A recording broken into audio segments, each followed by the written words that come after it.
Cho'ntatlaring bo'sh bo'lsa, hatto oddiy salom ham odamlarni sen nimanidir so'rayotgandek o'ylashga majbur qiladi. Qashshoqlik bu shunchaki pulning yo'qligi emas, u shunday bir soyaki aytgan har bir so'zingni iltijoga aylantiradi. Dunyo sening ovozingni emas, balki undagi ehtiyojning og'irligini eshitadi. Qashshoqning salomi shubha bilan kutib olinadi, ammo o'sha salom boy kishidan bo'lsa, uni joziba deb qabul qilishadi.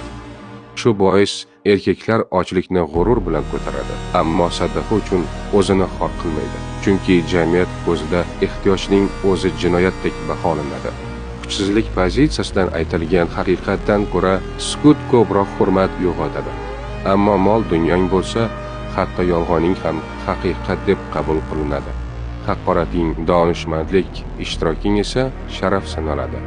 Boylik bu shunchaki hokimiyat emas, u shunday bir niqobki, hatto eng kichik ishorangni ham olijanob ko'rsatadi.